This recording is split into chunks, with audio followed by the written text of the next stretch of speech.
डाल पर बैठी बारिश में भीग रही थी। बारिश के वजह से उनका घोंसला टूट गया था। मम्मा, ये बारिश कितनी तेज हो रही है, पानी हमारे ऊपर आ रहा है। मम्मा, अब हम कहाँ रहेंगे? हमारा घोंसला भी नहीं है।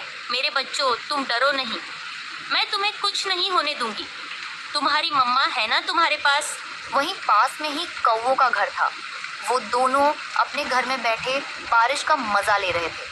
गौरी, देखो तो ये रानू चिड़िया कैसे बच्चों के साथ बारिश में भीग रही है। जब भी बारिश तूफान आया कि इसका घर टूट गया। ये हमेशा बेघर ही रहती है ऐसे दिनों में, इसीलिए गरीबों की जिंदगी बिल्कुल अच्छी नहीं होती। हाँ, ये चिड़िया ऐसी है ना, दाना कमाती है ना किसी के काम आती है। कोई क्यों इसे घर देगा, क्यों कोई इसकी मदद करेगा। हाँ गौरी, ये चिड़िया हर समय तो पक्षियों के आगे पंख फैलाती रहती है, सबसे भीख मांगती है। कोई खाने के लिए दे दो, रहने के लिए जगह दे दो। जब घर नहीं था और खाने पिलाने के लिए नहीं था तो बच्चे पैदा ही क्यों किए इसने। और ऊपर से एक तो इसके परेशान करने वाले बच्चे जो हर समय कांपते रहते हैं।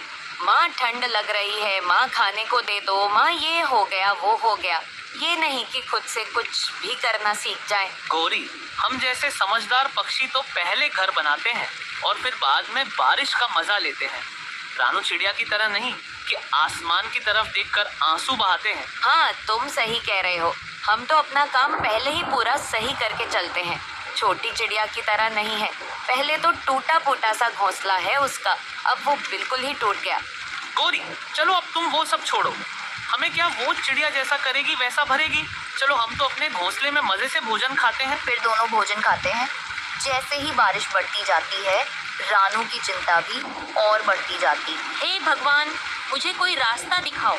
मुझे और मेरे बच्चों को इस बारिश से बचाओ। कुछ तो करो भगवान।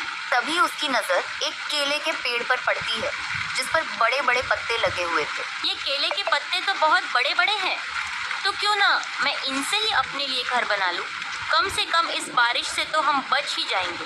मैं ऐसा ही करती हूँ। ये सोचकर रानू चिड़िया केले के पत्ते तोड़कर लाती है और फिर उनसे घर बनाना शुरू कर देती है। मम्मा, आप इन पत्तों से घर बना रही हो ना?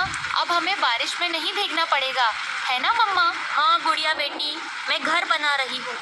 अब हम भी बारिश में नहीं भीगेंगे।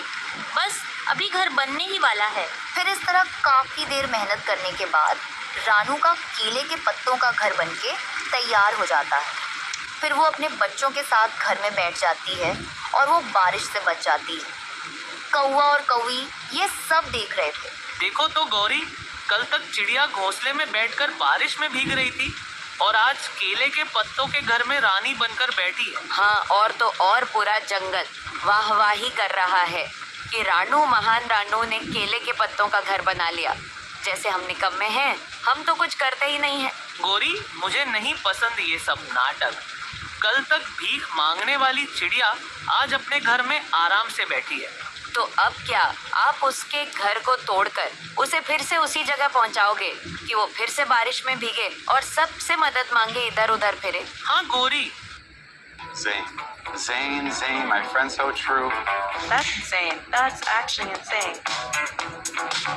हेलो जी, आज मेरे पास इतने सारे पार्सल है, वो भी सिर्फ 1 रुपए में। कोने को तोड़ दूंगा, फिर ऐसे धीरे धीरे उसका पूरा घर टूट जाएगा और वो फिर से बारिश में भीगेगी। फिर तो कालू जी वो वही चिड़िया होगी जो बारिश में भीगेगी, बेसहारा रहेगी, दूसरों से मदद मांगने वाली, और हम जंगल के असली मालिक रहेंगे। दोनों ऐसे बहुत हंसते हैं और फिर जैसे ही आधी रात होती है, कौवा वहाँ आ जाता है और वो उसके घर के एक कोने को तोड़ता है। घर में रानू चिड़िया की नींद खुल जाती है। ये क्या, ये कैसी आवाज आ रही है?